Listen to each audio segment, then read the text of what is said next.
Artinya satu item pun itu tidak dievaluasi. Saya tidak melakukan kewenangan kekuasaan saya untuk balas dendam. Membalas dendam enggak. Pembangunan di wilayah bekas Bapak kuasai itu seolah-olah mandek.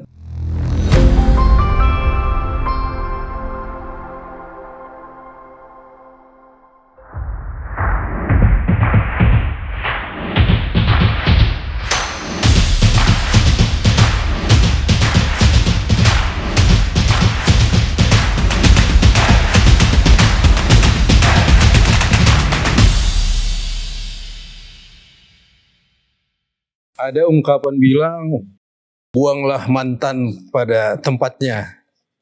Itu buat mereka. Buat kita berbeda. Karena sesungguhnya di sana ada cerita, ada pengalaman berharga, dan tentu saja masih ada harapan ke depannya. Selamat datang di Sang Mantan bersama saya Faber Manalung. Dan kali ini bintang tamu kita, narasumber kita, seorang mantan pejabat Bupati Tapanuli Utara 2 periode, dan boleh dibilang mantan seniman juga seingat saya. Nanti kita tanyakan lagi. Selamat datang Bapak Nixon Nawan. Terima kasih Pak Manalung, Pak Faber atas undangannya untuk hadir di podcast kita. Ya, terima kasih juga nanti yang pada menonton ini. Iya. Ya kan, mungkin saya akan bicara apa adanya. Iya. Dan saya tidak akan menutupi apapun, saya akan terbuka, dan itulah yang harus saya sampaikan sehingga barangkali apa yang saya kerjakan selama ini, apa yang saya pikirkan, dan apa yang dirasakan oleh masyarakat, itulah sebenarnya yang saya kerjakan selama saya jadi kepala daerah. Saya pasti akan menanyakan itu, tapi sebelumnya ini dulu, setelah purna kegiatan justru makin bertambah ya? Ya begitulah, ada kegiatan mengajar mahasiswa, ada juga kegiatan ya ini jadi narasumber ya. Dan aktif bermusik lagi saya dengar. Nah itu. Bahkan mencipta lagu gitu ya. Tadi kan disebut apa ya, mantan buanglah pada tempatnya. Nah, saya pikir bukan kata dibuang ya, tapi setiap orang itu ada masa. Iya betul. Ada masanya. Tetapi bukan berarti masa itu tidak akan terulang kembali. Tidak akan digeluti kembali. Iya. Nah aturan itu contoh ya kan. Bagi birokrat itu ada aturan kan, dia mencapai usia. Atau katakan menjadi pejabat, itu ada batasannya. Ada batasan. Batasan itulah yang membuat seseorang itu dia harus mengakhiri semua proses itu. Dan semua orang juga harus mengakhiri proses itu. Termasuk kita ini sebagai makhluk Tuhan. Kita juga kan, ini kan hidup kita ini masih titik-titik, koma, tanda seru, tanda tanya, kan? Dan pasti ada batasnya. Belum titik. Nah, jadi kalau titik berarti sudah dipanggil Tuhan, titik gitu. Jadi kita masih seperti itu semua. Nah kalau kesibukan sekarang, saya dulu itu sebenarnya berangkat dari dunia wartawan, wartawan yang kemudian juga ya menggeluti seni, bernyanyi, bisnis juga. Ya, kemudian jadi kepala daerah, fokus bidang pemerintahan. Setelah selesai jabatan, ya yang saya geluti itu dulu ya saya coba geluti lagi, tapi tentu dengan cara dan gaya yang berbeda lah, seperti itu. Flashback dikit nih Pak Nixon nih, 10 tahun lalu ya, 11-12 tahun lalu lah ya. Apa sih yang mendasari kenapa harus jadi kepala daerah gitu, sementara sebelumnya kan seperti tadi sudah aktif menjadi jurnalis, bahkan bisnis hiburan dan yang lain-lain gitu. Apa sih yang membuat tertarik gitu? Ya, yang pertama tentu orang tua ya. Orang tua. Mama saya itu bekas guru, usia waktu itu sudah pensiun dan ya kurang lebih umur 70 tahun lah. Suatu ketika kami ini kumpul semua anak-anaknya tahun baru, Natal tahun baru Jakarta. Bapak waktu udah meninggal. Nah, mama itu dengan suara yang lirih, tapi penuh dengan keinginan ya, penuh dengan permohonan kepada kami. Bahasa Bataknya, hamu anak koku, ngahasi hamu di bait Tuhani di pangarat tuanon, ya mulak mahamu sahalak. Paturi hamu mau tattaibah. Jadi anak-anak saya, anak-anakku semua, kiranya ada satu orang pulang lah, benahilah itu taput itu, kira-kira begitu. Nah, sebenarnya secara pribadi juga ada keinginan saya, karena saya juga ada keinginan membangun daerah kita itu ya, Tapon Utara.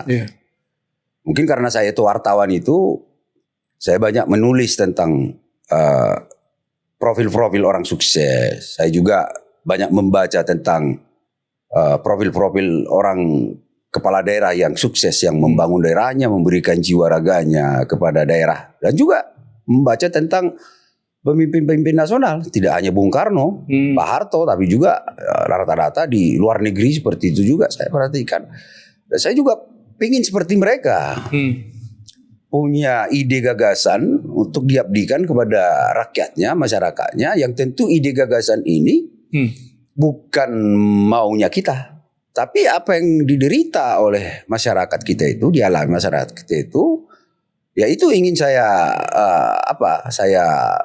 perbarui dan saya usahakan, saya bantu agar mereka tidak lagi mengalami stagnasi atau penurunan, tapi punya kemajuan, hal maju, apakah itu di pendapatan dan juga SDM ilmunya, gitu kan.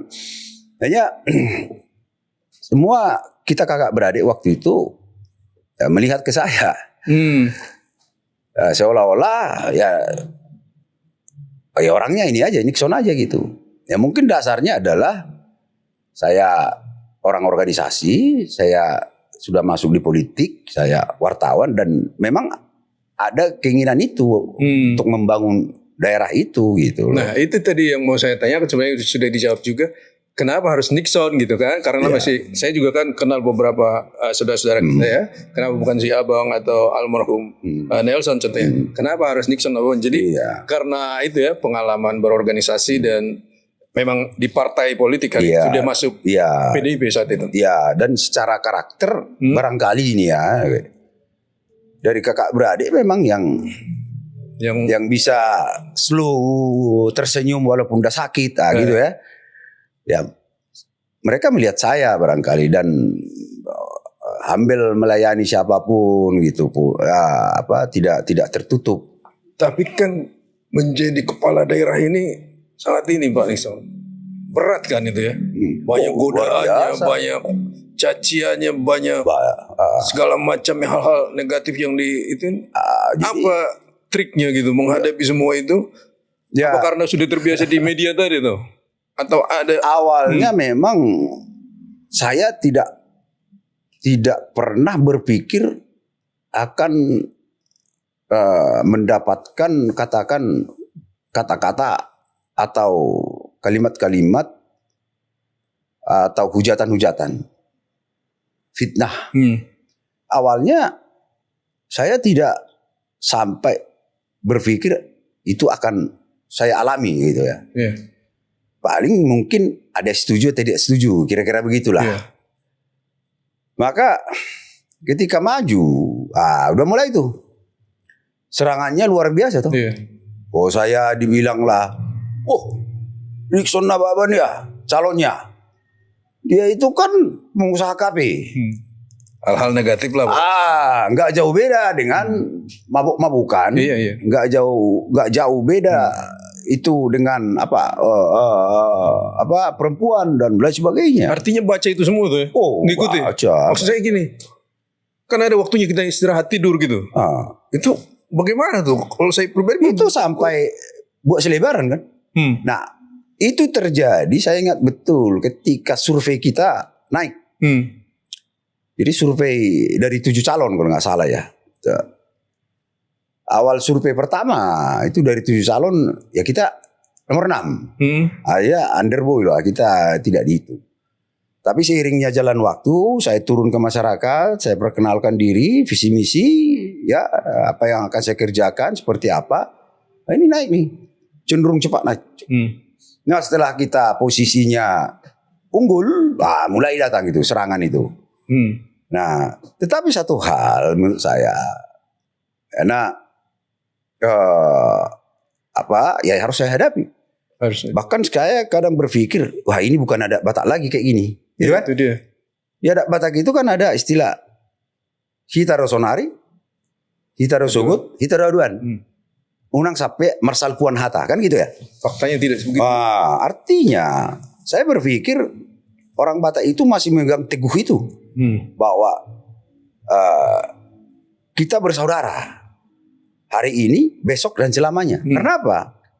Orang Batak itu selain bertemu di gereja, pasti juga akan bertemu di pesta.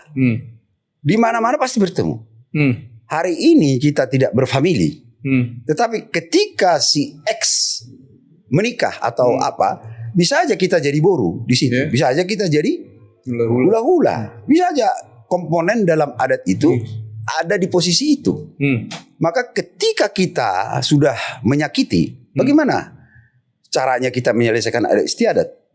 Sebenarnya itulah yang membedakan kita dengan suku lain itu tadi. Bahwa persaudaraan karena marga itu kan. Artinya seorang marga Nababan dalam suka dan duka, dia pasti akan mengundang hula-hula. Nah hula-hula ini bisa mulai dari mamanya, kakak beradik. Nah ini kan banyak marga nih sih. Ya kan? Contoh misalnya saya punya ponakan, dia menikah sama berenya. Contoh ini marga Huta Barat. Berarti di situ Huta Barat semua yang hadir. Nah kalau sampai saya ada kata-kata menyakiti Huta Barat, wah, apalagi personnya pula, ya kan berlaku di situ di adat itu. Jadi juru hata, perhata. Ini kan jadi persoalan. Nah, tetapi itulah yang terjadi ketika itu. Maka saya punya catatan. Berarti ini tugas juga buat saya ke depan sebagai kepala daerah kalau saya terpilih. Bagaimana meluruskan kembali bahwa kita ini tidak hanya ada istiadat secara teoritik, tetapi dalam praktek juga harus mengedepankan etika sopan santun tadi. Kita sekarang, kita besok, dan kita di hari depan. Maka ketika saya kepala daerah terpilih waktu itu, saya tidak ada dendam politik. Saya tidak melakukan kewenangan kekuasaan saya untuk balas dendam. Membalas dendam enggak. Daerah yang notabene suara saya di situ tidak ada, tetap segelintir, tetap saya bangun. Pejabat-pejabat sampai kepada kepala sekolah yang notabene infonya bahkan akurat ini tidak memilih saya, bahkan ikut memburuk-burukkan saya, tidak saya pecat, tidak saya ganti, bertahan terus. Karena saya harus menitipkan etika itu tadi, bahwa kita boleh berbeda, berbeda dalam hal politik, ya itu biasa. Tetapi ingat satu hal, saya sekarang komandanmu, aturan saya buat begini, kau ikut, ayo bersama saya. Tapi kalau tidak mau ikut, silakan mengundurkan diri. Gitu. Aturan main seperti itu. Maka artinya tidak perlu minta maaf. Dan buat saya tidak perlu panggil orangnya, kau dulu begini ya. Enggak. Karena itu bagian dari demokrasi. Kita harus, dan kita tadi harus membuat contoh bahwa demokrasi itu. Tapi jangan sampailah mengeluarkan kata-kata, membuat kata-kata yang tidak mencerminkan budaya ketimuran dan budaya Batak sesungguhnya. Kalau kita tidak suka, ya enggak usah komentari. Betul. Kalau kita tidak suka, ya enggak usah keluarkan kata-kata menyakiti. Ya toh? Ya kalau mau kritik dengan etika, masukan. Saya pikir tidak ada manusia yang perfect di dunia ini, tidak ada malaikat di dunia ini. Yang sempurna ya. Tidak ada yang sempurna. Semua punya ini. Aku tadi sepakat itu. Artinya aku ambil kesimpulan dan memang ini selalu ku kampanyekan juga. Bahwa berbeda pilihan sah-sah saja, apalagi di era berdemokrasi, tetapi jangan sampai meruntuhkan kekerabatan, pertemanan, kekeluargaan, kira-kira itu kali Pak Bupati ya, Pak mantan Bupati. Nah, kita agak sedikit lompat nih Pak Bupati. Lompat sih enggak sih, masih nyambung ya. Ketika di COVID-19, agak jauh sedikit memang, mundur kita. Ada ide Bapak, saya tidak tahu ide Bapak memang ini keputusan secara nasional dengan penggunaan pen. Nah, di belakang hari ada bisikan-bisikan bahasa-bahasa yang menyatakan bahwa pembangunan di wilayah bekas Bapak kuasai itu seolah-olah mandek karena dibebani dengan utang ke penyelenggara pen tadi. Pendapat Pak Nison seperti apa? Ya, menarik sekali pertanyaan ini dan untung kita diundang untuk meluruskan ini. Yang pertama, sebelum ada pen, berarti di bawah 2019. 2020 lah. 2019. Itu bisa dicek seperti apa saya mengelola anggaran untuk membangun kebutuhan masyarakat Tabung Utara. Tanpa pen berarti? Tanpa pen. Berapa puluh kilo hot mic yang sudah kita bangun. Berapa ratus kilo jalan yang sudah kita buka. Desa semua sudah merdeka masuk akses mobil. Termasuk listrik ya? Listrik. Ya, ini dari APBD dulu nih. Saya nggak usah bicara APBN tentang beda rumah, sandes, PCU yang kita dapat tiap tahun itu ribuan. Al-Sintan udah berapa ribu saya bagi pada masyarakat petani. Pupuk panen baru bayar. Program-program visi misi yang sudah saya kerjakan dengan catatan ketika itu kita belum dapat pen. Dan ini terdokumentasi semua ya? Ya, ada. Silakan itu mungkin bisa dibuka YouTube saya lagi atau media sosial ya toh. Nah, apakah misalnya sebelum saya seperti apa kira-kira begitu? Ini kan harus kita punya daya pembanding loh. Dulu sebelum saya berapa kilo mic? Kerusakan jalan seperti apa dibenahi dan segala macam. Nah, tentu di sana ada istilah keterbatasan anggaran. Ketika saya pun bupati, ada keterbatasan anggaran. Tetapi saya punya teknik. Nah, apa aja itu? Itu dia. Ibaratnya gini. Dengan uang yang terbatas itu tadi, tentu kita harus pastikan anggaran ini dengan uang ini skala prioritas. Nah, skala prioritas itu adalah didasarkan kepada janji politik, ya dong. Janji politik kita itu adalah sektor pertanian, sektor kesehatan, sektor kesehatan, pendidikan, ya. Kemudian di bawahnya pariwisata, gitu, ya. Nah, masalah-masalah kan kita udah paham. Nah, contoh lah, bagaimana kita mengharapkan petani kita produksi bisa naik hasil pertaniannya. Kalau pakai tangan nyangkul tradisional lah gitu. Padahal anak-anaknya udah kuliah, tinggal suami istri. Itu apakah masih mungkin ada perluasan lahan? Gak mungkin. Apalagi lahan tidur, gak mungkin dong. Kekuatannya udah. Maka yang kita lakukan adalah mekanisasi. Ya, mekanisasi. Apakah itu traktor kita siapkan, hand traktor sampai turunannya, ya dong. Nah, kemudian tidak mungkin desa-desa bisa katakan hasil bumi termasuk hasil hutan bisa sampai ke kota. Dengan lancar. Mereka sendiri yang bawa. Jangan pakai perantara lagi. Kalau pakai perantara toke-toke kan dia tahu sendiri lah. Harga sekiannya di sana katanya kan. Tengkulak. Gimana pula dia mau ke sana, orang tidak bisa jalan kaki. Nah, tentu infrastruktur kita benahi. Agar apa? orang kota lancar atau mereka pergi ke pasar lancar. Dan itu dilakukan. Dan itu kita kerjakan. Dokumentasi lagi. Ada dokumentasi. Nah, bagaimana anggaran ke sini? Contoh. Nah, bagaimana kita juga menuntaskan di bidang kesehatan? Kita punya program. Banyak program kesehatan. Rumah sakit harus kita benahi. Sistem kita benahi. Puskesmas harus bisa 24 jam. Yang masih saya penasaran tadi gini. Kan Bapak tadi bilang ya harus usahalah entah apa gitu contohnya. Nah, bicara Al-Sistan itu apa yang dilakukan? Al-Sintan. Apa ke DPR atau kemana gitu, ke pusat? Itu tahap kedua. Maksud saya anggaran nih kita dapat dulu yang dari pusat. sebelum PEN ini. Iya, sebelum PEN. Oke. Artinya dengan APBD ini, APBD yang terbatas itu bisa saya kerja, saya bekerjakan itu. Saya masuk rumah dinas setelah dilantik. Waduh, bisa dibilang ya kurang layak ditempati. Mohon maaf. Iya. Tetapi apakah lantas Iya. APBD itu saya buat untuk bangun rumah dinas baru? Atau merenovasi habis-habisan rumah dinas itu untuk layak saya tempati? Oh enggak. Sewajarnya aja ya.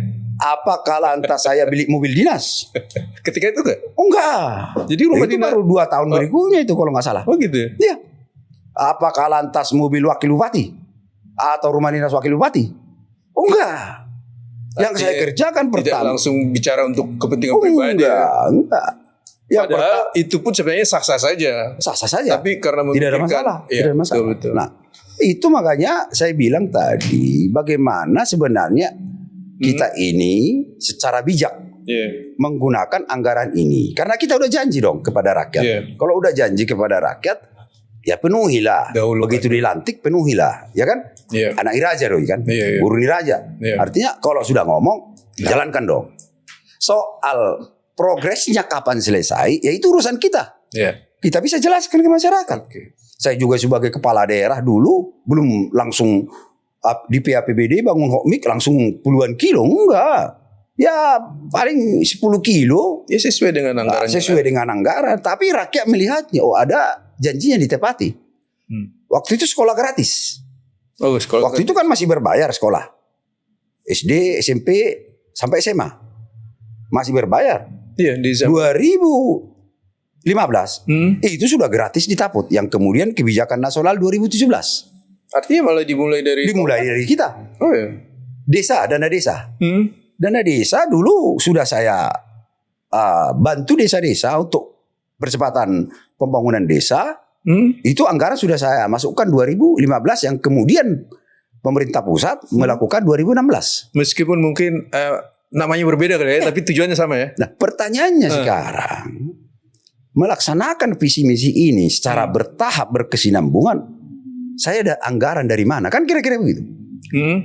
Apapun ceritanya Pak Heber, ya, semua anggaran tidak ada yang berlebih. Pasti selalu kurang. Pasti selalu kurang. Tergantung kita sebenarnya menggunakan anggaran ini mau kemana. Kan gitu ya. Ya kalau anggaran ini kita bagi-bagi semaunya kepala dinas, ya mungkin 2 kilo hokmik pun tak selesai saya bangun itu. Ya, maka yang saya lakukan adalah rasionalisasi anggaran. Rasionalisasi anggaran, efektivitas anggaran, restrukturisasi anggaran. Nah gitu loh. Begitu jadi kepala daerah, saya perintahkan buka dulu anggaran semua per dinas, kan gitu ya. Ya itu.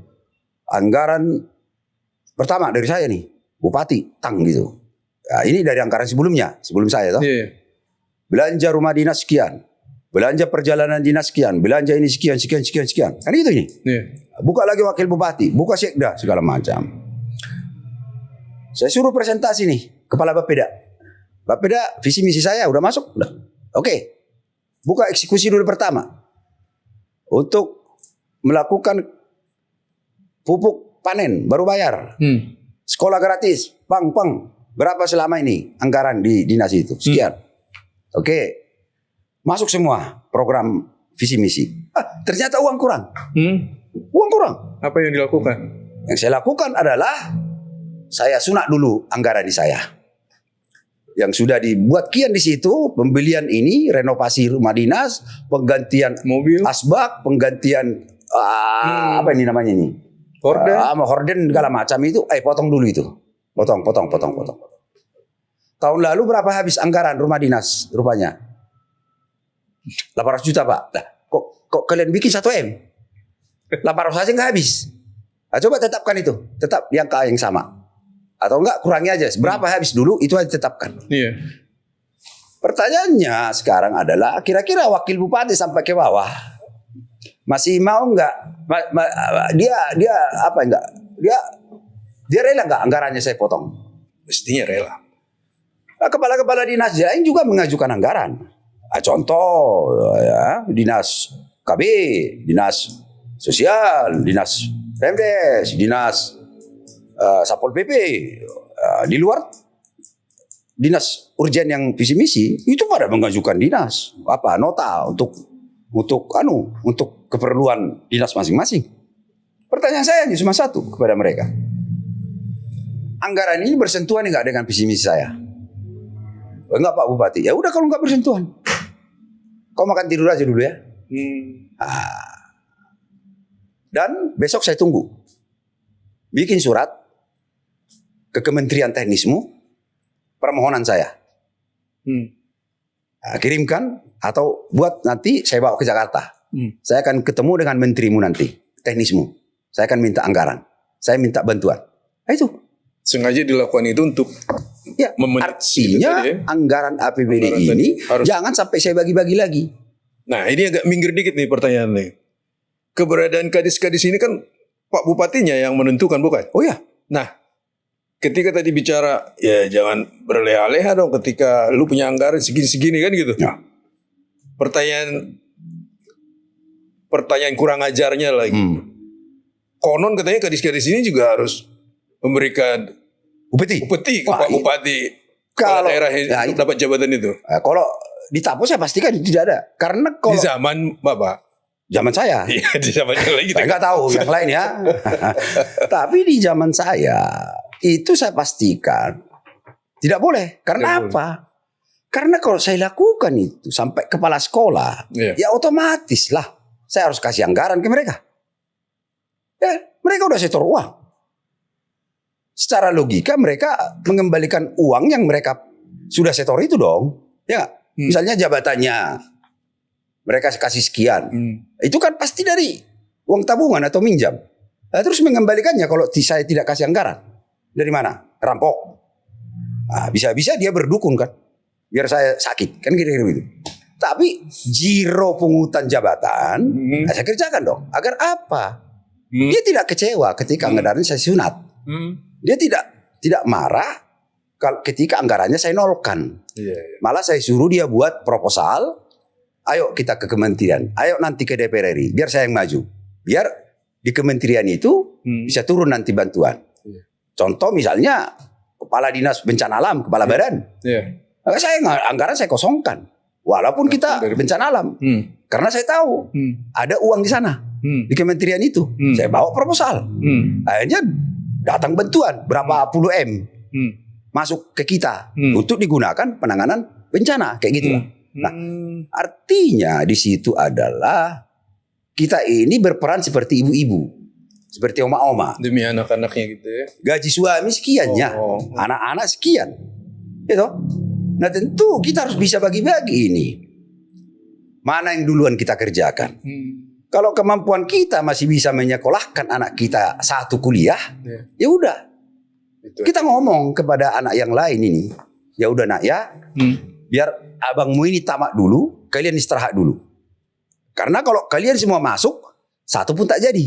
Ibarat naik tambang ini. Semua menarik tambang ini, karena berat kali beban, akhirnya semua pada jatuh lagi kan. Dan tidak ada lagi yang menolong. Habis. Metodenya harus seperti itu. Jadi ada skala-skala prioritas yang harus kita kerjakan. Karena kenapa skala prioritas? Karena itu bersentuhan dengan kebutuhan masyarakat. Bersentuhan dengan masalah yang dihadapi masyarakat. Contoh, apakah dengan pergantian tiap tahun baju dinas Satpol PP, pergantian sepatunya, itu ada dampak kepada masyarakat? Tidak ada. Itu. Maka, Pak Kasat, ini bajunya nggak usah dulu tahun ini. Sepatu-sepatu nggak usah dulu ya. Itu. Perjalanan luar kota kemana-mana, udah tampung sekian dulu, kurangi lagi. Karena kita butuh bangun jalan. Kita butuh Al-Sintan untuk kita bagi-bagi. Kita butuh ini anggaran ini. Karena apa? Kalau bagus jalan itu, kau jalan nanti naik mobil atau jalan kaki, pasti dikasih kau minum sama warga. Dikasih kau nanti makan. Karena udah bagus. Tapi bagus pun mobilmu kau bawa di jalan itu, gitu, kau udah ada itu masyarakat, pasti dilempar kau, aku bilang. Nah, akhirnya penjelasan itulah yang kita sampaikan dengan orasi kepada semua stakeholder di Tapau Utara. Akhirnya ada ritme, ada pengertian, ada pemahaman bersama. Harus dimulai dari kita. Leadernya harus memulai. Harus kita mulai dari kita. Nah, itu APBD ya. Itu tadi yang APBD kan. Sementara dari pertanyaanku menyangkut PEN itu. Nah, kita masuk nih sekarang nih di era PEN. Oke. Jadi ada dua mata anggaran. Bentar ya. APBD, satu lagi itu bantuan pusat. Bantuan dari pusat. Dari pusat. Hibah lah ini, hibah apa emang? Ya ada hibah, ada bantuan keuangan, banyak macam-macam. Nah, maka itulah dibutuhkan kita apa namanya itu ya metode kita, cara kita itu lobby anggaran. Lobby menyusun proposal dan bertemu pemaparan, presentasi. Itu sah-sah saja, tidak ada. Sah-sah. Ya memang harus begitu. Berarti harus kreatif sebagai pemimpin itu ya. Mengundang investor juga kita harus mampu. Dan beliau harus tebal muka ya. Oh iya, tebal muka. Berjam-jam kita nungguin menteri atau dirjen itu harus siap. Artinya kalau ada kepala daerah saat ini sok merasa kau yang samperin aku gitu. Udahlah istirahat aja dia kan. Nah, itu ya. Ngapain jengkol itu kan? Nggak penting itu kan. Ya, kalau mungkin lah tahu lah. Begitu saya dilantik jadi bupati. Nggak ada lagi orang tahu bupati itu datang atau apa. Karena nggak pernah saya pakai sirine. Itu ya udah nyampe gitu aja. Kenapa? Kita mau melayani kok. Bukan untuk dilayani. Ya. Nah kemudian tadi. Saya rutin ke Jakarta. Orang sempat juga hater bilang itu, wah itulah udah mau ke Jakarta melulu dia. Padahal nggak tahu. Padahal mereka nggak tahu. Uang itu kan di sini, barang itu kan di sini Jakarta ini. Saya bawa proposal ya, memang ada abang kita itu Bang Syukur Nababan lah, ada DPR RI lain banyak kali yang bantu kita itu. Dari kementerian semua kita dapat bantuan. Nggak ada semua kementerian di Jakarta yang kita tidak dapat bantuan. Semua kementerian kita dapat. Artinya itulah pentingnya lobby, pentingnya link. Tidak bisa dinafikan itu. Nggak bisa. Karena memang hierarki kekuasaan itu nggak bisa lah. Karena juga di contoh beda rumah lah. Beda rumah di Kementerian PUPR itu nggak semua daerah dibuat di situ nomenklatur, enggak. Tidak segampang itu. Contoh kebutuhan beda rumah di Indonesia 1 juta. 1 juta. Itu yang ditampung aja 100 biji di kementerian itu. Karena kita bahasan APBN. 100 biji ini harus bisa kita rebut dong. Minimal kita dapat 2. Astaga. Bertarung di sini bukan hanya Nixon Nababan, ada dari Papua, ada dari mana. Hanya untuk 2 aja begitu. Dia berdoa aja sama Tuhan. Proposalnya itu kan. Dan itu saya tidak pernah nyogok itu. Tapi teman-teman di DPR banyak bantu. Ya kan, Syukur Nababan yang all out membangun Tabu itu ya luar biasa dia. Bagaimana mendekati semua kementerian itu, meminta agar kita dibantu. Bandara Silangit itu coba. Orang bilang Nixon Nababan 10 tahun tak ada pembangunan apapun kata. Berarti dia nggak pernah turun ke Taput. Nggak dia lihat itu bandara. Ya, soal siapa dan mengapa itu terjadi loh. Memapas tebing. Membebaskan lahan. Itu menyiapkan infrastruktur di situ. Apa enggak saya? Apa bukan APBD? Kalau saya enggak siap itu enggak mungkin ada bandar Silangit. Kebetulan hari itu kan masih abang kita yang camat, jadi saya tahu perjuangannya. Tidak mungkin dari nol semua itu dikerjakan Pak Jokowi. Yang dikerjakan Pak Jokowi itu adalah perintahnya itu. APBN bikin ke sana untuk bangun landasan. Tapi pelaksananya? Tapi melaksanakan sebelum landasan jadi saya. Dan itu hari itu agak sempit waktunya ya? Sempit waktunya. Kalau saya cerita itu bisa lama nanti podcast kita ini. Tapi intinya adalah persoalan itu adalah bagaimana kita mengelola anggaran yang disiapkan yang ada dari pemerintah. Kemudian yang kedua, bagaimana kita melobi pemerintah pusat. Satu lagi, sumber yang sah yang harus sebenarnya kita gunakan untuk membangun daerah. Namanya pendapatan asli daerah. Nah, pendapatan asli daerah ini murni dikelola oleh kepala daerah. Nah, berarti apa? Kalau itu bisa kita naikkan, kan bisa untuk membantu masyarakat. Dan terjadi nggak itu di eranya Bapak itu? Oh, Signifikan nggak? Sebelum saya jadi bupati, itu kurang lebih 30 miliar. Tapi 30 miliar setahun? Ya, setelah saya tinggalkan waktu berakhir jabatan saya, kita sudah masuk di angka 170 miliar, bahkan 200 miliar. PAD. Hampir 4 kali lipat. Berapa puluh kilo bisa dibangun itu? CSR dari perusahaan-perusahaan swasta yang ada. Itu nggak pernah saya gunakan itu untuk apa? Pribadi. Walaupun nomenklaturnya bisa digunakan kepala daerah untuk pribadi. Misalnya beli mobil perjalanan bisa. Tapi 10 tahun nggak pernah saya gunakan untuk itu. Saya gunakan itu apa? Nggak mungkin lagi APBD saya buat untuk beasiswa. Karena penting untuk alsinta pertanian, pendidikan, kesehatan. Maka CSR inilah saya perintahkan untuk beasiswa. Misalnya dapat CSR kita 400 juta dari Bank Sumut, BRI, PT Sol, apa segala macam PT yang ada. Dapat CSR ini. Kumpulin 400 juta. Ini saya perintahkan. Itu ada visi misi saya toh untuk apa? Beasiswa berprestasi. Kurang mampu. Udah, bagi ke sana. Artinya Tuhan kan tidak tidur melihat apa yang kita kerjakan. Kalau mau jujur kita sebenarnya mau mengerjakan untuk rakyat. Tuh. Nah PAD ini 5 tahun PAD itu saya tidak ambil upah pungut saya. Gitu. Enggak saya ambil. Ada aturannya itu? Ada 5% bisa. 5%? Makanya kayak DKI ini 80 T. 5% itu sah itu. Rekening gubernur, wakil gubernur. Bayangkan puluhan miliar itu berarti kan. Nah itu waktu itu kenapa saya nggak sambil? Saya melihat 30 miliar, 5%, nah berapa puluh juta lah itu. Udahlah, nggak usah diambil. Tetap itu kita gunakan untuk pembangunan rakyat.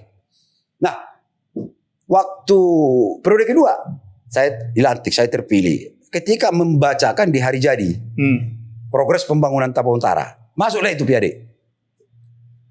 Saya bacakan pendapatan asli daerah Tapal Utara sudah mencapai 180 miliar, 85 miliar, saya masih ingat itu. Membaca itu saya agak tersendat itu. Dalam hati, aduh, ini kurang ajar juga ini sekda sama para kepala dinas yang teknis ini. Kok nggak dikasih tahu saya? Coba dikasih tahu sudah angka 100 miliar mungkin tahun sebelumnya toh. Ya barangkali saya sudah minta lah upah pungut saya. Lumayan lah.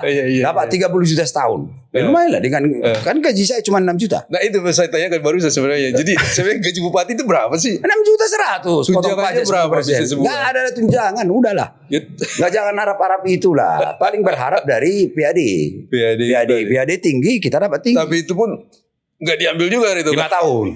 Baru di tahun ke-6 setelah saya marahi mereka itu kan alah gitu. Udah kasihlah itu upah pungut saya lah. Manusiawi lah. Baru di tahun 2019 lah itu. Datanglah itu penyakit itu. Dapatlah upah pungut saya itu karena sudah angka ratusan miliar toh. Itu diatur di regulasi dan undang-undang gitu. Kalau nggak salah setahun itu saya dapat 60 juta lah itu. Ya sebenarnya sih ya udah lumayan lah ya kan dengan kondisi kita tak apa 60 juta. Nah itu dari kemudian kejadian lah force majeure yang disebut dengan force majeure ini tahu lah ya. Ya kejadian yang sangat luar biasa.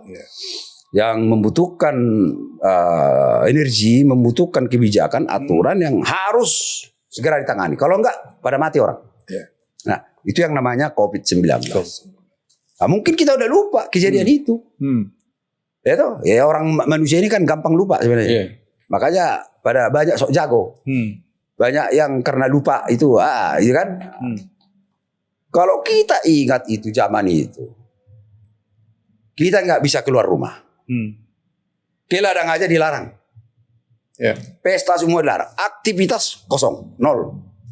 Itu bayangkan Pak Eber, kalau aktivitas semua lockdown, kira-kira masih ada nggak perputaran uang? Itu dia. Orang masih bisa makan nggak? Yeah. Orang masih cari duit enggak? Masih bisa? Enggak bisa. Nah, ya kan? Yeah. Maka APBD harus semua difokuskan ke sana. Penanganan COVID, penanggulangan COVID. Yeah. Dan juga bagaimana agar pencegahan dan penanggulangan ini harus kita lakukan. Anggaran yang sudah kita tetapkan untuk bangun jalan, ini segala macam APD ini dinolkan. Semua tarik ini untuk penanggulangan dan pencegahan COVID-19. Nah, kita lakukanlah ketika itu pengadaan masker, bla bla bla, sampai kepada bantuan tiap hari kepada masyarakat. BLT. Termasuk uang. Pekerja seni sampai pekerja seni. Tukang kodak. Nah, maka saya tahu dulu itu istilah di Tabu itu pengkeker. Juga nota ke saya pakeker. Pakeker atau apa? Tukang kodak, pesta-pesta. Iya. Nah, itu kita kasih uang. Maka ini bagi yang nonton ini nggak sejarah itu. Ya, bukan hanya tukang beca, tukang ini, sampai Pak Kodak. Yang semestinya mahasiswa yang tidak bisa pulang bayar ke Tabut, bapaknya kan nggak bisa cari uang. Kalau pegawai negeri masih ada, tinggal transfer. Tapi masyarakat yang tidak lagi berdagang, tidak lagi ke ladang, anaknya mau makan apa? Nah, saya bantu itu. Siapkan anggaran, kirim ke mereka. Minimal untuk makan. Dilakukan itu ya? Saya lakukan. Nah, ketika saya lakukan itu dan untuk penanggulangan COVID, gitu, sampai waktu itu kan alkohol nggak ada alkohol. Karena semua alkohol seluruh dunia itu hand sanitizer itu. Ya. Tahu Pak Heber saya buat dari mana? Nanas. Gitu. Petani nanas kita kan semua udah nggak bisa jualan. Ditampung dua kecamatan loh itu, Sipak Utara sama Pangaribuannya. Merenjerit. Tapi akhirnya idenya adalah saya borong semua nanas buat alkohol. Gitu. Agar apa? Ada untuk itu tadi. Fermentasi jadi alkohol untuk ada semprot-semprot itulah, pakai pemadam itu. Dan mereka juga harus duit juga jadi kan? Sampai gorong-gorong kan kita semprot itu. Semua semprot. Bukan butuh alkohol banyak itu. Masker kan enggak ada. Maka saya berpikir, wah ini masker enggak ada, bagaimana nih? Tahu Pak Heber? Saya punya ide. Wah, tukang jahit. Saya punya ide. Bagaimana semua kain-kain baik bekas, baik yang dijual di pasar-pasar itu, biar ada duit mereka, kita beli, borong. Termasuk ulus. Ulus itu semua saya borong. Sempat ada masker ulus. Masker ulus. Kenapa? Kalau mereka nggak jual ulus, makan dari mana? Maka saya harus bantu dong. Beli ulus mereka. APBD itu kan? APBD. Bikin di BLK. Balai Latihan Kerja kita itu. Semua mereka di sana. Yang kerja tok gitu. Bikin masker, bikin ini. Bikin lagi jahe-jahe. Masak jahe, termasuk saya masak jahe tiap hari. Tiap kepala desa dan kepala puskesmas tiap hari datang kita rutung bawa berjeriken jahe dengan telur bagi keluarganya. Kesitulah semua itu anggaran. Itu. Nah, akhirnya kita juara 3 nasional. Juara 3 nasional. Penanggulangan COVID. Dapat hadiah Pak Heber. Kita dapat hadiah kurang lebih 3M. Oh gitu. Oh lumayan kan. 3 kilo kopi gitu kan. Dalam negeri apa? Dari mana? Dari kementerian apa? Dari Kementerian Dalam Negeri dan Kemenkyu. Nah, saat pengumuman ini kita juara 3 nasional, Pak Tito sebagai Mendagri mengumumkan bahwa ada rencana Pak Presiden mau memulihkan ekonomi dengan pemberian dana ke daerah-daerah. Namanya PEN. Pemulihan Ekonomi Nasional. Gitu. Tidak disebutkan di situ dana utang nasional. Tidak ada. Penanggulangan. Pemulihan Ekonomi Nasional. Tapi dikhususkan bagi daerah-daerah yang laporan keuangannya bagus. Artinya berarti WTP dong. Tidak hanya 1 tahun, tapi minimal 5 tahun berturut-turut. Nah, kita sudah 7 kali. Termasuk mungkin penanggulangan tadi kan. Penanggulangan tadi kita kan prestasi. Kita tidak ada utang. Dan yang paling penting adalah ada kecenderungan daerah itu PAD-nya naik. Naik PAD. Artinya daerah yang berprestasi lah. Nah, Berebutlah semua daerah. Nah waktu rapat itu saya japri beliau. Terima kasihlah buat Pak Tito waktu. Saya japri, Pak Menteri, bolehnya dapat Tapal Utara karena masih banyak tugas yang harus saya selesaikan. Kan gitu. Silakan Pak Bupati ajukan. Kita ajukanlah itu. Tak. Disetujui. MQ setujui oleh SMI setujui. Nah setujui ini dikasih waktu seminggu ini kita. Nggak bisa berbulan-bulan karena serapan anggaran harus cepat. Namanya juga bergerak ekonomi. Jadi ada uang beredar, ada pelaku-pelaku usaha melaksanakan. Kan gitu nih.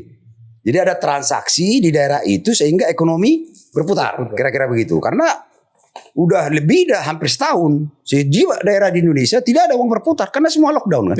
Nggak ada yang bisa jualan pakai sepeda pun nggak boleh kan. Gitu kan. Ke toko pun kita nggak boleh. Semua harus di rumah. Kita supply makanannya toh. Akhirnya disetujui seminggu.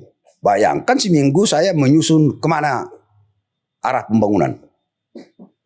Nah, karena angka itu yang saya ajukan itu sudah pada prinsipnya disetujui. Saya sempat mengatakan kepada Sekda dan para kepala dinas. Boleh tahu nilainya hari itu? Yang pertama hampir 400 M. Hampir 400 M.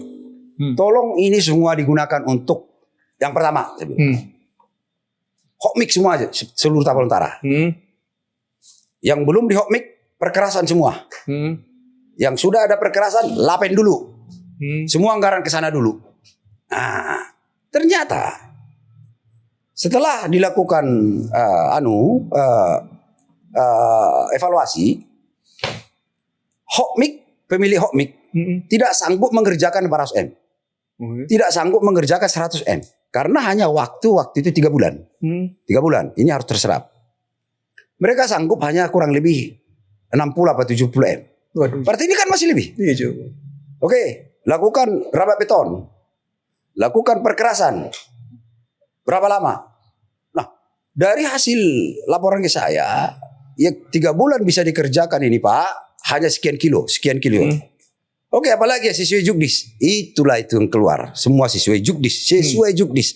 Dan itu semua kita minta pendampingan kejaksaan. Nah, itu. Dan itu semua sudah disposisi Kemendagri, Kemenq. Artinya satu item pun itu tidak dievaluasi. Jadi kalau ada bilang bahwa ada kegiatan tidak sesuai dengan aturan. Itu mohon maaf buat mereka. Tanya jaksanya kenapa? Tanya jaksanya. Tanya, yang paling penting tanya SMI-nya. Kenapa disetujui? Dan itu sudah SOP semua. Gitu. Dapat itu. Itu sebenarnya digunakan adalah tadi. Pertama, menggerakkan roda ekonomi. Ada lapangan kerja yang terbuka. Ada pekerja-pekerja melakukan karena sifatnya gotong royong, gitu kan? Berputar. Kalau misalnya ada dibangun hokmik, kira-kira pekerjanya butuh makan enggak? Butuh makan. Siapa yang menyiapkan makan? Masyarakat kita. Warung-warung. Dia beli rokok enggak? Ya. Nah, ketika bangun rabat beton, ketika bangun perkerasan sampai berkilo-kilo, pekerjanya pasti butuh. Siapa yang bekerjakan? Rakyat itu. Digaji enggak? Digaji. Dapat uang enggak? Dapat. Artinya ada perputaran. Maka ketika itu Tapanuli Utara satu-satunya daerah di Tapanuli Raya itu tidak minus pertumbuhan ekonomi. Kecuali Nias ya, karena mereka lock. Yang lain minus, tapi Tapau tidak minus. Tidak naik, tapi tidak turun. Kita stuck. Dan yang memberikan penilaian itu bukan Taputnya sendiri. BPK. Pasti ada. Badan pemeriksa BPS. Biro Pusat, bisa dilihat di Google. Artinya dengan uang ini terbukti bisa menggerakkan ekonomi Tapal Utara tidak minus. Kalau minus ini begini, berarti orang di Tapal Utara tetap survive. Kalau minus, berarti orang di daerah itu makan pun tidak bisa. Dan faktanya punya uang pun tak ada. Artinya beli satu biji ikan asin aja dia nggak mampu lagi. Itu kalau minus. Nah, kita ini stuck apa namanya? Kita ini ada pertumbuhan ekonomi stabil tadi. Artinya masyarakat dapat income. Masyarakat dapat income. Ada perputaran. Toko-toko dapat income. Iya. Apakah itu toko bangunan, toko ini semua dapat income semua. Iya. Artinya, kalaupun COVID itu berkepanjangan, mereka punya uang untuk di-spend, untuk hidupnya. Nah, itu. Saya berpikir, apapun akan saya lakukan agar masyarakat saya bisa makan, bisa hidup. Wah, apa? Orang tua, kalau udah anaknya nggak makan, merampok pun dikerjain. Artinya, ada anggaran seperti itu. Ya saya, sebagai kepala daerah, saya harus ambil peluang itu. Dan sah kan? Dan itu rebutan loh. Iya. Dan itu sah. Dan belum tentu semua mendapatkan kan? Oh, itu hanya yang dapat itu 60 kabupaten kota dan provinsi dari hampir 600 kabupaten kota dan provinsi yang mengajukan. Taput salah satu yang dapat di Sumatera Utara, hanya kalau nggak salah 3 daerah dari 33 kabupaten kota di Sumut. Taput yang dapat anggaran dan kita gunakan tadi menggerakkan ini semua. Nah, ketika kerjaan sudah bekerja, ya toh. Nah, untuk penandatanganan pencairan, rupanya ada berubah lagi kebijakan pusat. Bahwa itu akan dipotong dari APBD. Nah, saya komplain dong. Sebelumnya tidak begitu? Oh, tidak begitu. Gimana sebelumnya? Sebelumnya adalah istilah suntikan cuma-cuma untuk membantu daerah itu. Oh gitu? Biar tidak semua daerah di Indonesia minus. Cuma-cuma ekonomi. Ya, awalnya begitu. Karena prestasi-prestasi yang tadi. Loh. Nah, kemudian dianggap sebagai utang, pinjaman. Nah, saya komplain. Gak bisa ini jadi komplain. Masa bapak utangin anaknya, saya bilang. Iya. Dan ini kan judulnya pemulihan ekonomi nasional. Mohon direview. Nah, gitu lah. Akhirnya seingat saya, waktu itu istilahnya begini. Ya sudahlah. Kemenkeu akan menambahkan anggaran ke daerah yang dapat PEN, tetapi itu otomatis istilah potong atas, balik. Oh. Seperti itu. Nah, itu sebenarnya apa yang disebut dengan dana PEN itu. Dampaknya luar biasa di Tapang Utara sekali lagi. Banyak daerah, jadi pembangunan jalan, itu kan sebenarnya investasi ya menurut saya. Artinya kalau kita membangun jalan, ya toh, itu kan investasi. Iya. Dengan bagus jalan itu berarti akan lancar perekonomian. Petani misalnya. Iya. Kecuali anggaran itu kita gunakan untuk belanja, yang nggak nyambung lah. Belanja pegawai, menambah gaji, makan-makan. Itu bukan modal berarti. Betul. Tapi ini kan kita gunakan itu hal-hal yang sifatnya menggerakkan ekonomi masyarakat. Iya. Itu. Nah, menurut saya adalah yang pertama pemerintah pusat. Saya dengan podcast ini mudah-mudahan Pak Prabowo, Menteri Keuangan yang baru, Pak Purbaya, ya sudahlah. Kalau anaknya masih miskin, jangan pula dibebankan. Walaupun istilah itu tambah anggaran dulu, udahlah pemutihan, hapus aja lah itu. Biar tidak salah persepsi di masyarakat. Nah, biar clear and clean. Artinya gini, ketika orang atau oke lah bolehlah dibilang lawan politik lah ya, seolah-olah bahkan menilai Bapak Nixon melakukan kesalahan akan PEN ini tidak bisa juga segampang itu dong dengan penjelasan yang saya heran. Kesalahan apa? Apa yang salah di situ? Yang salah justru ya itu tadi, kenapa ada berubah? Yang salah itu mereka yang mengatakan itu. Jadi berubah kan tadi kan? Yang tadinya cuma-cuma. Sekarang gini Pak Eber. Pak Eber waktu sekolah katakan kakak beradik, pernah nggak nantulang minjam uang untuk keperluan kalian? Ya mungkin pernah juga lah. Jangan bilang mungkin, pasti pernah, pasti minjam uang loh. Kenapa minjam uang? Demi ini, iya. Demi kan dianggap Pak Eber sekolah, kuliah, investasi. Iya. Nanti ketika kau udah sukses, itu beribu kali lipat bisa dapat uang dari situ. Itu namanya investasi. Nah, kita dapat PEN, kita gunakan untuk investasi di pembangunan Tapang Utara. Hal-hal yang strategis untuk menggerakkan ekonomi masyarakat. Kan gitu. Nah, sekarang persoalannya barangkali adalah seolah-olah itu sesuatu yang salah. Nah, maka mari luruskan cara pandang kita bersama-sama. Gitu.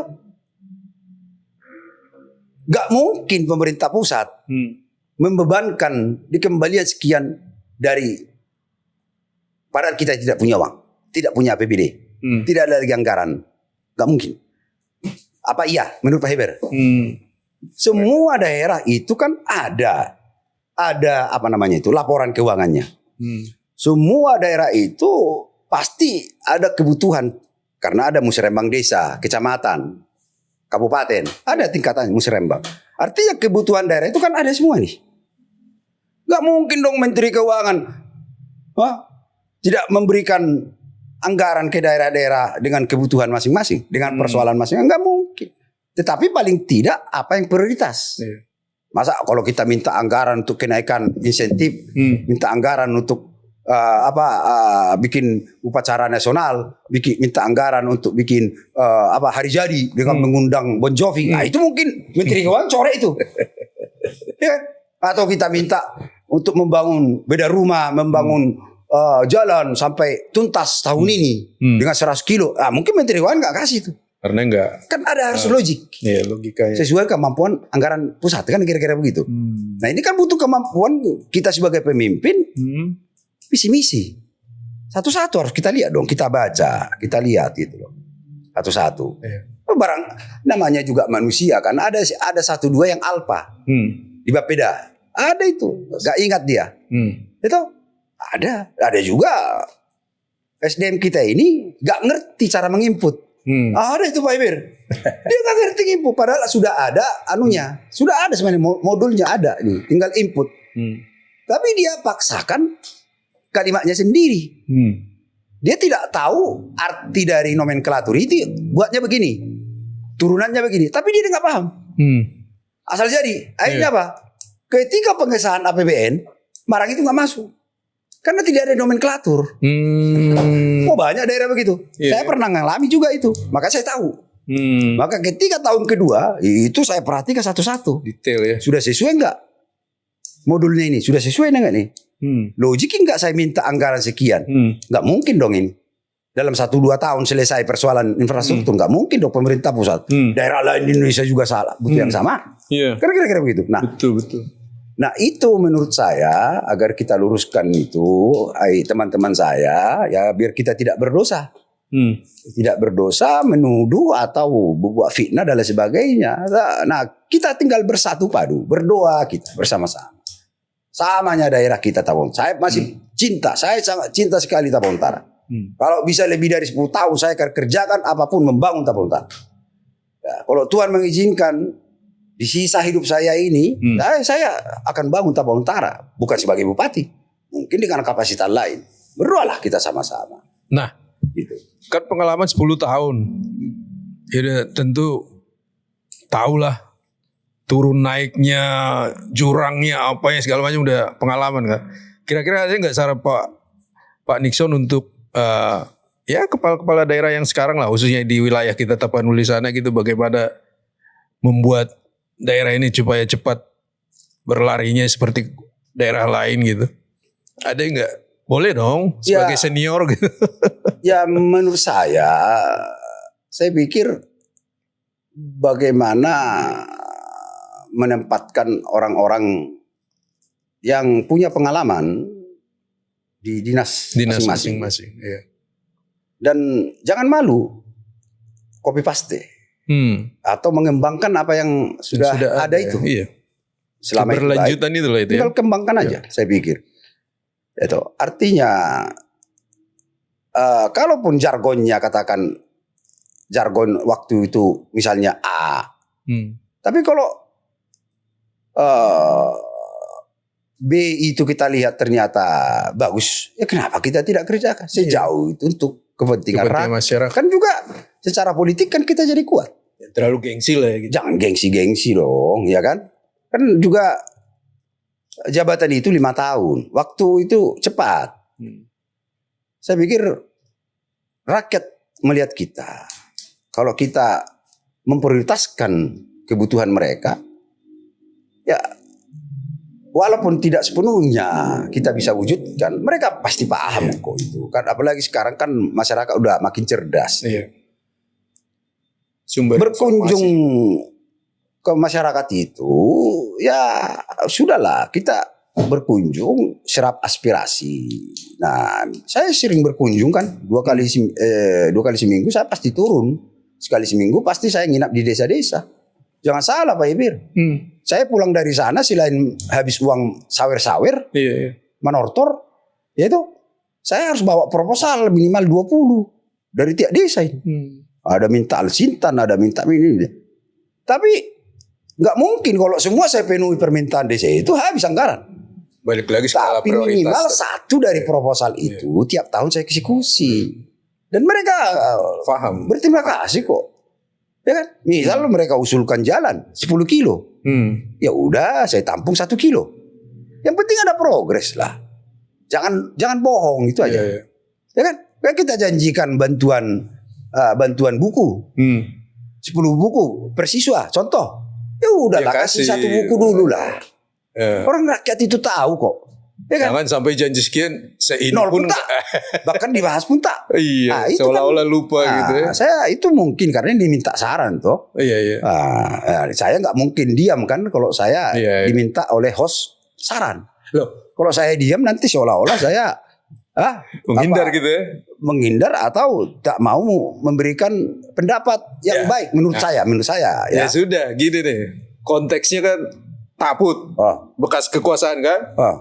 Nah, yang Bapak lihat setelah Purna ini, bagaimana ini kondisi Taput saat ini dari sisi visual yang Bapak lihat sampai detik ini? Ada nggak? Ya, menilai kinerja kepala daerah itu, menurut saya, hemat saya adalah setelah dia minimal 1 tahun. Kenapa? Karena sudah ketok palu dia mengesahkan APBD berikutnya. Oke. Nah mungkin tahun berapa udah disahkan APBD yang langsung barangkali disahkan oleh bupati sekarang. Sudah berakhir nggak tuh? Atau ada ditampung nggak janji politiknya? Kalau nggak ditampung, itulah menilai kinerja. Oh gitu. Kalau ditampung tapi tidak dieksekusi, itu menilai kinerja. Tapi kalau ditampung dan dieksekusi, berarti itulah kinerjanya. Saya pikir sederhana karena kalau saya detail berasumsi takutnya jadi fitnah. Gitu. Intinya adalah dikoreksi saja APBD setelah beliau tanda tangan. Gitu. Apakah visi misinya ada ditampung di situ? Tadi eksekusi enggak gitu? Ada misalnya 10 tapi ditampung 1, ya nggak apa-apa, itu bagus. Yang penting diwujudkan janji. Jangan sampai tidak sama sekali. Nah, setelah itu ditampung nggak? Nggak ditampung. Berarti itulah kinerjanya. Ditampung, tapi tidak dieksekusi. Itu berarti itulah kinerjanya. Ditampung dan sudah dieksekusi. Itulah kinerjanya. Soal hasilnya bagaimana? Itu nanti di tahun kedua. Lihatnya ada penilaian dampaknya lagi. Ada nggak misalnya contoh setelah dieksekusi apakah sesuai dengan aturan contoh dibuat hokmik tapi ternyata nggak hokmik, itulah kinerjanya. Nah tinggal cek APBD itu seperti apa menurut saya. Itu saya nggak mau masuk ke ranah ini ya. Siap. Nah kita tinggalkan dulu Taput nih, ini mungkin udah agak di akhir-akhir nih. Sebenarnya tidak cukup nih, bahkan berjam-jam pun nggak cukup nih, terlalu banyak semestinya. Kita agak keluar dikit ini. Itu kan sekarang lagi dibangun itu tol Sibolga Prapat itu. Kendalanya di mana menurut Pak Bupati sampai belum terrealisasi? Saya baru dapat info ini karena sekarang saya ini sibuk ngajar, sibuk cari peluang-peluang usaha yang halal untuk saya, untuk keluarga. Saya kurang tahu itu ada. Tapi intinya ketika itu ada dulu yang namanya itu beberapa program pusat, termasuk estate yang saya tidak ajukan karena menurut saya itu akan menghabisi hutan di Tapau Utara. Takutnya gundul dan longsor, bandang banjir maka saya buat perda tanah adat di Taput itu agar hutan-hutan itu aman. Tidak ditebangi oleh ini swasta. Jam pakai apa alasannya? Makanya buat perda tanah adat itu. Menurut saya tol itu bagus. Persoalannya sekarang negara kita ini lebih uang nggak? Enggak. Bayar utang kan banyak tuh negara kita ini. APBN kita kan ngutang. Kita minus loh. Itu belum lagi untuk MBG. Itu.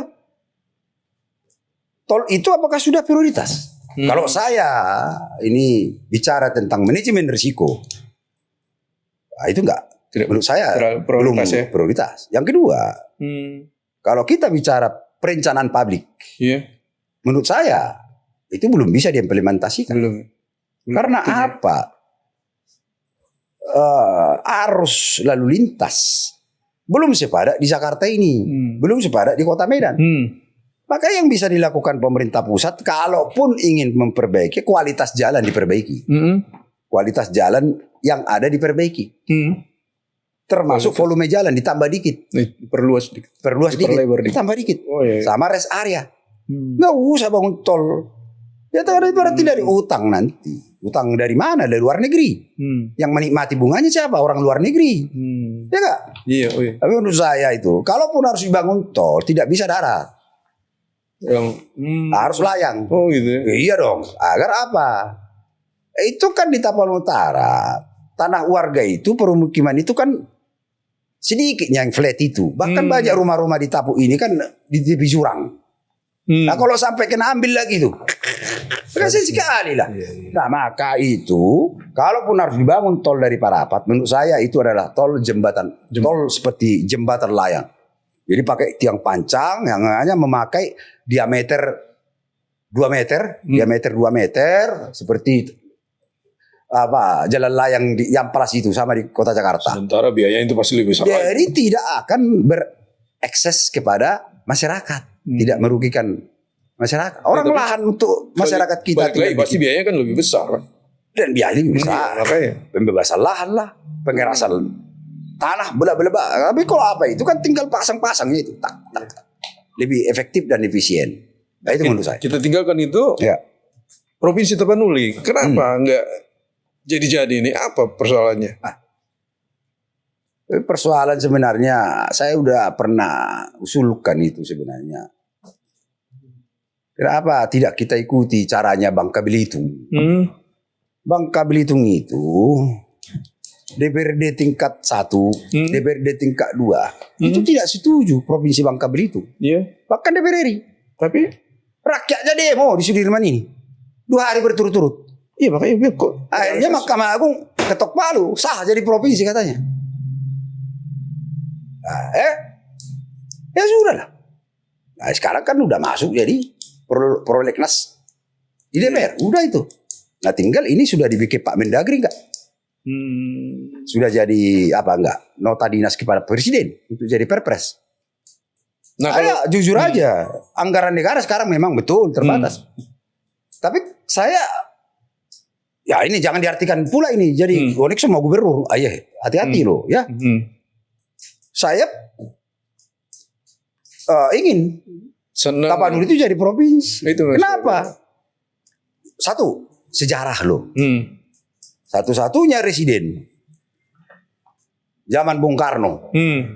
Satunya kalau residen itu zaman Belanda, zaman Bung Karno, residen itu artinya provinsi.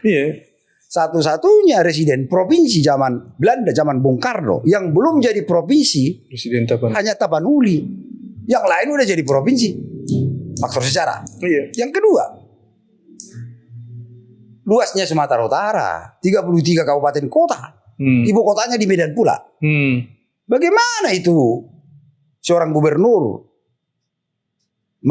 mengevaluasi, mengkoordinir persoalan-persoalan di Tapanuli? Orang jauhnya dari Medan ke Tapanuli berjam-jam, minimal 5 jam. Gitu. Apa harus naik helikopter tiap hari? Kan nggak mungkin. Ini kan udah luas, ini sudah harus dibagi, minimal dibagi 2. Tapi sifatnya saran saya ini, sebagai akademisi saya bicara. Bukan politisi atau apalah. Mantan bupati. Tapi sebagai akademisi saran saya adalah sifat pengembangan daripada daerah-daerah untuk jadi provinsi sifatnya top down. Jangan bottom up. Jangan maunya daerah itu rapat, kita jadi provinsi ya. Jangan, itu berantem. Nggak jadi barang. Tapi sifatnya adalah top down. Biarlah pemerintah pusat menetapkan daerah-daerah ini jadi satu provinsi. Udah. Tapi sampai kapan? Ya tunggu saya jadi ini orang nomor 1. Saya akan lakukan. Kalau seandainya jadi Pak Nixon tertarik di mana ibu kotanya? Biar kita diskusikan juga di depan. Gini. Ibu kota itu yang pertama kan harus kita lihat posisinya. Posisinya itu berada enggak di tengah. Biar apa tugasnya ini? Cepat, koordinatif. Gitu? Yang kedua, harus kita lihat lahannya. Cukup enggak? Karena kantor gubernur itu dengan semua fasilitasnya, jangan lagi kantor dinas ini di mana kantor berserakan, jangan dong. Dia harus one stop service. Artinya masyarakat datang, dia ada kepentingan ke dinas ini itu satu ruangan semua. Kan banyak kantor-kantor kepala daerah, dinas ini di kecamatan di sini, dia harus jalan kaki lagi 5 kilo atau naik motor lagi ke sana menjumpai dinas sana. Gak boleh, harus satu one stop service. Berarti lahan harus cukup kapabel. Yang ketiga apa? Ya harus dekat bandara. Karena mobilitas. Gerbang itu bukan hanya mobilitas organik, organisasi, tapi juga perdagangan. Iya. Nah, daerah mana yang memiliki kriteria ini? Katakanlah, ada Tapteng, ada Tapsel, ada Humbang, ada Samosir. Nah, kriteria menurut saya ini belum kita buat kajian komprehensif dengan pakai akademisi. Tapi dari kacamata kasat mata, daerah mana yang paling cocok sebenarnya? Berada di tengah, borong-borong lah ya. Itu bandara ada, nah, kemudian lahan masih banyak. Iya. Ya menurut saya si borong-borong dan sekitarnya. Nah, bagaimana dengan Tapteng? Nah, ini banyak yang salah di sini. Itu kan bisa menjadi kota bisnis atau kota khusus, apakah pabrik atau kota atau apalah, kayak New York dengan Washington, kan begitu. Iya. Jadi jangan berpikir jadinya kalau kita mau maju egosentris. Iya, itu dia. Kita fakta itu harus kita lihat. Kalau di Tapteng emang masih ada ya lahan kosong di sana milik negara atau milik swasta, ada deh. Persoalannya mau nggak dia jual itu? Iya. Kan? Yang berikutnya, ingat kejadian banjir bandang kemarin. Kita harus jaga ini, jangan sampai nanti ada kantor gubernur di situ kemudian datang banjir bandang. Karena persoalan banjir ini, menangani ini tidak kita waktu nggak bisa 10 tahun. Minimal 20 tahun. Kalau kita penghijauan, berarti baru 20 tahun kemudian pohon itu akan kuat menahan terpaan banjir dan bandang. Nah, kalau besok jadi Provinsi Tapanuli, kita paksakan, kita juga yang rugi. Gitu. Nah, kondisi tanah juga yang paling stabil kan ya seborong-borong. Gitu. Dia nggak goyang, dia kuat, dia menahan gempa. Dan terus tanahnya juga kan nggak berpasir. Gitu. Nah, kalau di Tarutung, kan di Tarutung tiap jam itu sebenarnya gempa. Hanya dia kecil, tiba-tiba gede gitu kan. Karena labil dia, labil, tanahnya labil.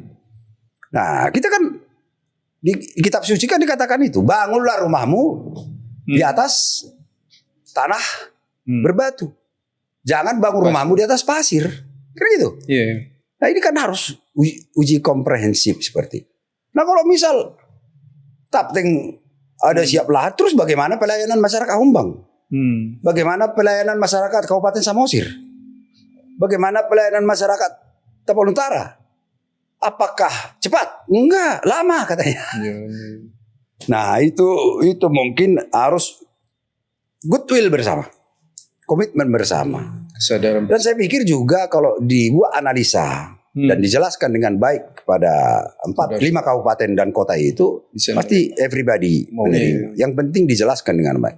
Dan itu tadi, saya hanya kepentingan sejarah itu loh. Kita tinggal kita Tapanuli yang belum jadi provinsi. Dan kalau sudah provinsi harus teken dong.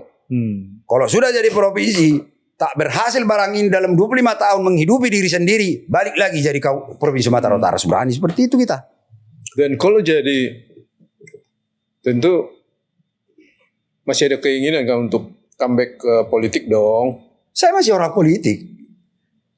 Jadi tidak hanya di kampus saja sekarang. Saya kan masih orang politik. Artinya saya belum mengundurkan diri sebagai orang politik. Cuman sekarang saya fokus cari makan, sesuap nasi. Ya, ada ngajar, ada usaha ini, ada ibu coba bisnis warung, ya kan, masak-memasak kan gitu. Yang penting halal kalau begitu ya. Nah, soal nanti kedepannya seperti apa, ya kita lihatlah situasi. Kalau rakyat itu memang ya secara jujur dan ingin saya comeback, saya pikir semua partai kan selalu melihat figur. Iya. Ya kan? Pengalaman juga. Figur pengalaman. Nggak mungkin seorang Nixon Nababan disorong oleh partai untuk jadi calon gubernur, wakil gubernur, atau DPR RI, atau DPRD. Tanpa pengalaman. Saya tidak dicintai rakyat. Nah, kalau rakyat mau saya comeback, ya udah. Doakan saya, apa yang saya kerjakan selama ini, ceritakan dengan baik, sampaikan dengan baik. Kalian menginginkan saya, ya katakan, kami ingin Nixon Nababan. Nah pasti, ini akan disurveikan suatu saat ini oleh partai-partai.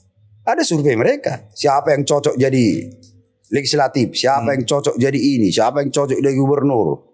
Nah, hasil survei itu kan tidak akan tutup mata partai-partai, termasuk partai tempat saya. Dan itu akan menjadi apa? Catatan untuk saya maju. Nah, kira-kira begitu. Dan saya juga tidak mau maju suruh sendiri. Gak mau saya. Saya udah capek gitu loh. Nah, tapi kalau rakyat menginginkan, kata-kata rakyat menginginkan ini, menurut saya ini diartikan secara mendalam. Jangan diartikan ibaratnya hanya angin malam lah ya. Ya, hanya ya angin lalu. Ya. Enggak. Rakyat menginginkan itu mohon diartikan secara sangat mendalam. Artinya ya kalau kalian saya comeback dengan ide-ide gagasan apa yang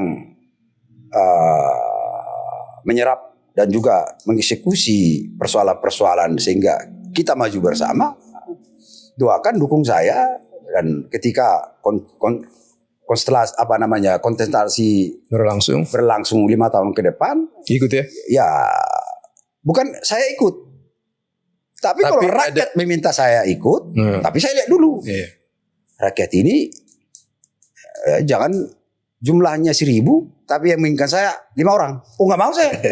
Realistis lah ya. Realistis saya. Tapi kalau kalian menginginkan saya, dari 1000 orang kalian menginginkan saya minimal 50% plus 1, saya siap, saya akan maju. Ini jujur dari sekarang saya katakan.